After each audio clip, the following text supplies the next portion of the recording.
All right, so this is a walkthrough, just what we have set up, and we've 8 or 9 months just constantly on Facebook and in Switcher Studio Enthusiasts, just trying to get feedback and trying to navigate this. I'm a youth pastor, so by default, I'm the tech guy. So here's what we've came up with that works best for us.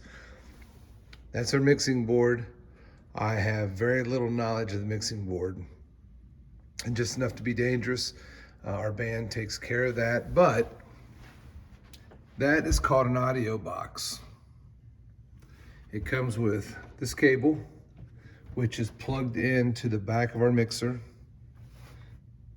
And what that does, this audio box will take this sound, goes to the audio box, and then there is a cable that comes with the audio box here that gets plugged in here into the iPad. This is a USB-C hub.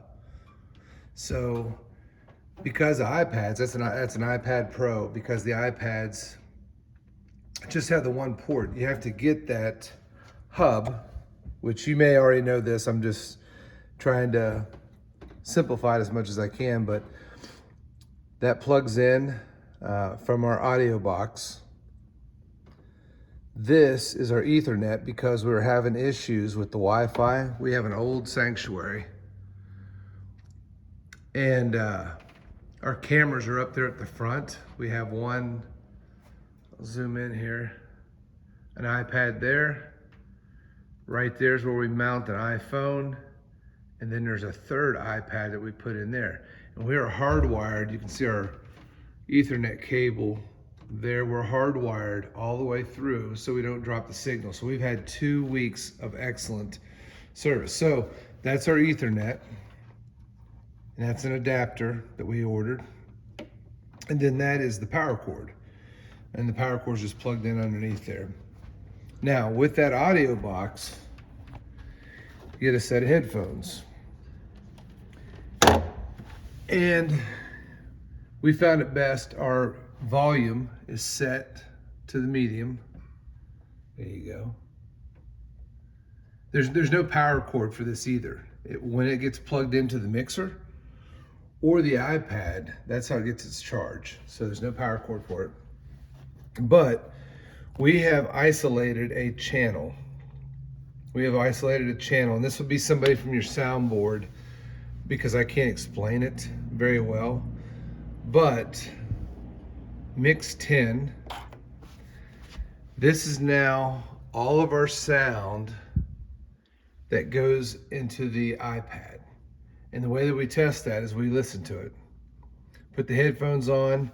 That is a completely separate mix that does not affect anything that's coming from, or what people hear in the sanctuary.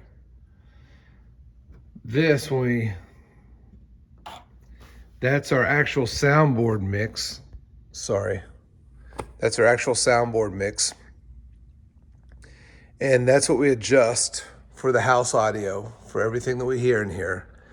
And our iPad, our internet volume, the mix that people are hearing, is not affected.